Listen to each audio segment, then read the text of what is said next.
आइए हम लोग जानेंगे कि लेडी डॉक्टर ट्रेनी की हत्या किसने की और कितने लोग थे। इस वीडियो के माध्यम से आप लोग वीडियो पूरा देखें, तभी आपको जानकारी मिल पाएगी क्या हुआ, कैसे हुआ, नहीं हुआ, सब जानकारी आपको इस वीडियो के माध्यम से हम दिखलाएंगे। और ज़्यादा से ज़्यादा लाइक करें। संजय ने गलती से एक ऐसा बयान दे दिया है जिससे साफ हो गया है कि इस कांड में वह अकेले नहीं था। अब सीबीआई का शक हकीकत में बदलने लगा है। 10 दिन बाद अब यह साफ होने लगा है कि महिला के साथ दरिंदगी में तकरीबन 7 लोग शामिल थे।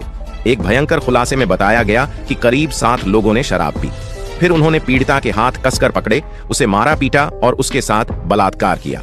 खुलासे में यह भी दावा किया गया कि उन 7 लोगों में से 2 ने महिला के टांग पकड़कर जरासंध की तरह अलग कर दिया, फिर संजय को बुलाया। लेकिन यह तो कुछ भी नहीं, आगे ऐसे ऐसे खुलासे हुए हैं। इसके बाद यह साफ हो गया है कि यह काम अकेले संजय का नहीं था, बल्कि इसमें कई लोग शामिल हैं। अब प्रिंसिपल समेत 7 लोगों का बचाना नामुमकिन है। सब कुछ जानेंगे विस्तार से, लेकिन आगे बढ़ने से पहले आप सभी के लाइक और कमेंट के लिए शुक्रिया। इस वीडियो के लिए एम करते हैं 10,000 लाइक्स। दरअसल अदालत में दरिंदे संजय ने वह कबूल कर लिया है जिसके इंतजार में पूरा भारत मुंह लटकाए खड़ा था। पूरे भारत को यह पता था कि यह काम एक बंदे का नहीं है। यह संदेश अब हकीकत में बदलता दिख रहा है कि इस बलात्कार कांड में कोई एक नहीं बल्कि तकरीबन 7 लोग शामिल हैं और यह पूरी तरह से प्लान्ड मर्डर है। इसी कारण सीबीआई फुल एक्शन में है और कोलकाता के रेप मर्डर केस में 7 आरोपियों का पॉलीग्राफी टेस्ट शुरू हो गया है। उधर सीबीआई के अनुसार बिना दरवाजे वाले सेमिनार हॉल में बलात्कार हुआ और किसी को चीख सुनाई क्यों नहीं दी। अब सीबीआई यह जानने की कोशिश कर रही है कि अपराध को बिना किसी बाधा के कैसे अंजाम दिया गया। क्या कोई व्यक्ति हॉल के बाहर निगरानी कर रहा था? सीबीआई यह भी देख रही है कि सेमिनार हॉल से कोई चीख या शोर क्यों नहीं सुनाई दिया। इन सभी तथ्यों से यही साफ होता है कि महिला के साथ दरिंदगी सेमिनार हॉल में नहीं बल्कि कहीं और की गई थी। उन्हें किसी और रूम में जमकर मारा पीटा गया था और फिर हत्या के बाद उन्हें सेमिनार हॉल में लाकर रख दिया गया, जिसके बाद उनके शव को दरिंदे संजय के हवाले कर दिया गया। लेकिन अब संजय ने जो बयान दिया है उससे साफ हो रहा है कि वह अकेले नहीं था बल्कि इसमें कई लोग शामिल थे। अदालत में दिए गए संजय के बयान को तो जानेंगे, लेकिन उससे पहले सबसे भयंकर खुलासे को देखते हैं जिसमें 7 लोगों के शामिल होने का दावा किया जा रहा है। दरअसल सोशल मीडिया पर एक पोस्ट में दावा किया गया है कि कोलकाता के आरजी कर मेडिकल कॉलेज अस्पताल में हुई महिला डॉक्टर की हत्या संजय रॉय ने नहीं बल्कि अस्पताल के 7 ट्रेनी डॉक्टरों ने की थी। मेरी बात जरा ध्यान से सुनिए, फिर अंत में सब कुछ क्लियर कर दूंगा। इस पोस्ट में कहा गया है कि इन ट्रेनी डॉक्टरों ने पहले महिला के साथ रेप किया और फिर उसकी टांगों को बेरहमी से चीर दिया, जैसे महाभारत में जरासंध का किया गया था। जरासंध को मारने का एकमात्र तरीका यह था कि उसे बीच से चीरकर 2 भागों में विभाजित किया जाए और फिर उन हिस्सों को अलग अलग दिशा में फेंक दिया जाए ताकि वे फिर से जुड़ न सकें। भीम ने इसी तरीके से जरासंध का वध किया था। एक्टिविस्ट मधु किश्वर ने सोशल मीडिया प्लेटफॉर्म एक्स पर इस बारे में एक पोस्ट किया जिसमें उन्होंने बताया कि अस्पताल में काम करने वाली एक महिला डॉक्टर और उसकी दोस्त के बीच हुई फोन कॉल बातचीत में यह दावा किया गया है। उन्होंने इस बातचीत का ऑडियो भी शेयर किया जो बंगाली में है। माना जा रहा है कि सीबीआई को इस ऑडियो कॉल से कई गंभीर सुराग मिल सकते हैं। मधु किश्वर के अनुसार इस बातचीत में कहा गया है कि महिला एक बहुत ही होशियार स्टूडेंट थी, लेकिन उसे अस्पताल और प्रिंसिपल के कुछ बेहद भयानक राज्य पता थे, जिसके कारण उसे धमकियां दी जा रही थीं कि उसे अपनी थीसिस पूरी नहीं करने दी जाएगी। लेकिन इसके बावजूद भी महिला डरने वाली नहीं थी। उसने इसका विरोध किया और कहा कि अगर उसे परेशान किया गया तो वह अस्पताल की काली करतूतों को उजागर कर देगी। जिसके बाद पिछले 6 महीनों से उसे लगातार परेशान किया जा रहा था। उसे बिना रुके 26 घंटे की नाइट शिफ्ट पर रखा जा रहा था और उस पर भारी काम का प्रेशर डाला जा रहा था। चेस डिपार्टमेंट के हेड, सीनियर पीजीटी और अन्य लोग भी इस बात से वाकिफ थे कि प्रिंसिपल और उनके ग्रुप नेक्सस का इस स्टूडेंट पर कितना दबाव था। इस बात से साफ है कि प्रिंसिपल समेत पूरा अस्पताल उस महिला के खिलाफ खड़ा हो गया था, क्योंकि वह सच और न्याय के लिए झुकने को तैयार नहीं थी। इस सब के बावजूद वह लड़की अपने स्टैंड पर अडिग थी। 9 अगस्त 2024 की रात इन सभी ने मिलकर उसके खिलाफ साजिश रची। पोस्ट में बताया गया कि रेप और मर्डर पहले से प्लान किया गया था। यह अब तक का सबसे खौफनाक खुलासा है और सीबीआई इसी के आधार पर जांच आगे बढ़ा रही है। बातचीत में यह भी कहा गया कि पहले कई पीजीटी और सीनियर डॉक्टर्स सेमिनार रूम में आराम करते थे, लेकिन उस रात पीड़िता को अकेले वहां सोने के लिए कहा गया। कुछ स्टूडेंट्स ने अफवाह फैला दी कि कमरा निर्माणाधीन है और वहां कोई नहीं जा सकता, जिसके बाद उस सेमिनार हॉल में किसी की जाने की हिम्मत नहीं हुई। फोन पर बात कर रही अस्पताल के डॉक्टर ने दावा किया कि घटना से पहले 4 साथी स्टूडेंट्स ने पीड़िता के साथ सेमिनार रूम में डिनर किया था, जिसमें एक लड़की भी शामिल थी। ये चारों सीबीआई के रडार पर हैं और इनकी पॉलीग्राफ टेस्ट भी कराई जा रही है। लेकिन इसके बाद पीड़िता को सेमिनार रूम में अकेले सोने के लिए कहा गया। बातचीत में यह भी बताया गया कि करीब 7 लोगों का एक ग्रुप नीचे गया और शराब पी। फिर उन्होंने पीड़िता के हाथ कसकर पकड़े, उसे मारा पीटा और उसके साथ बलात्कार किया।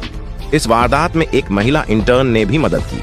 खुलासे में यह भी दावा किया गया कि उनमें से 2 ने पीड़िता के पैर पकड़कर जरासंध की तरह अलग कर दिया, जिससे उसकी पेल्विक की हड्डियां टूट गईं। उन्होंने उसकी कॉलर बोन को भी तोड़ दिया और फिर उसे उल्टा लिटाकर उसके ऊपर जूतों से रौंदा। उसके सिर को इतनी बुरी तरह कुचला गया कि उसकी खोपड़ी फट गई। इस तरह से 9 अगस्त की देर रात कोलकाता के आरजी कर हॉस्पिटल में ट्रेनी डॉक्टर की रेप के बाद हत्या कर दी गई। देखिए, अगर यह सभी बात सच है तो फिर सीबीआई को इन 7 लोगों के खिलाफ सबूत जरूर मिलेगी और संजय के साथ इन 7 को भी कड़ी सजा मिलनी चाहिए।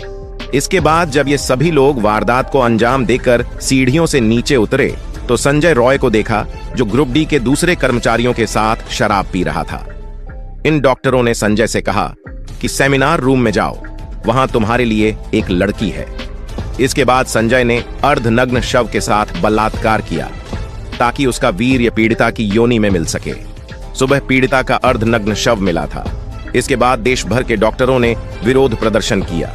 इस ट्वीट और इस खुलासे को स्वतंत्र तरीके से हम प्रमाणित नहीं कर सकते, लेकिन यह ट्वीट सीबीआई की जांच में काफी महत्वपूर्ण होने वाली है। माना जा रहा है कि सीबीआई ने भी 7 लोगों को रडार पर लिया हुआ है। कोलकाता के रेप मर्डर केस में 7 आरोपियों का पॉलीग्राफी टेस्ट शुरू हो गया है।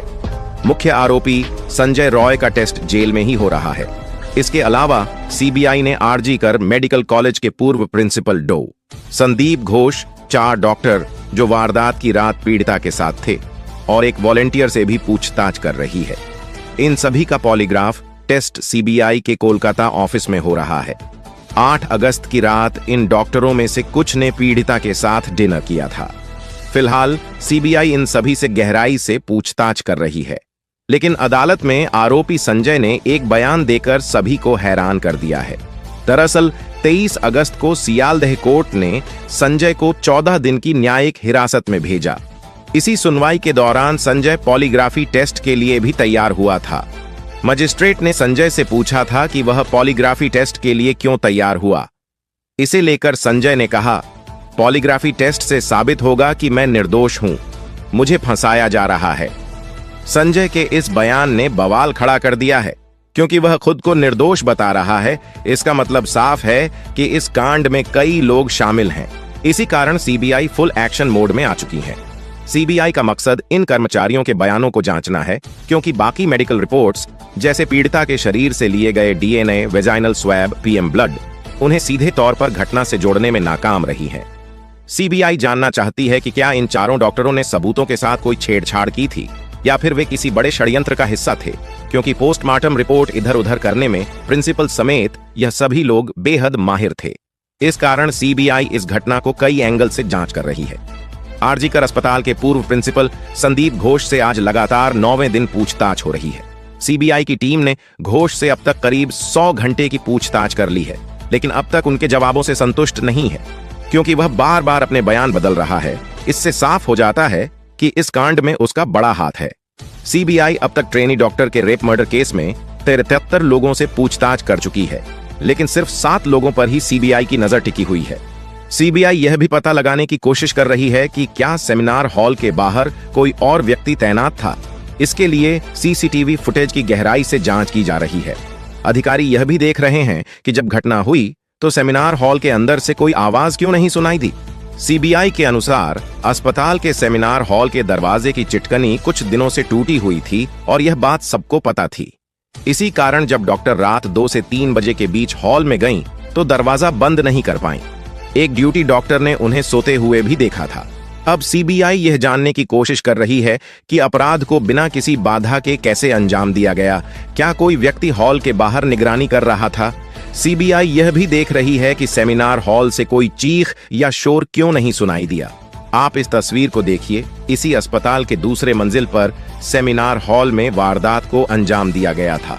अगर सेमिनार हॉल में दरवाजा नहीं था तो फिर महिला की चीख बाहर सड़क तक आनी चाहिए थी, लेकिन ऐसा नहीं हुआ। इसी कारण संदेश बढ़ता जा रहा है और इसमें कई लोग शामिल हो सकते हैं। इस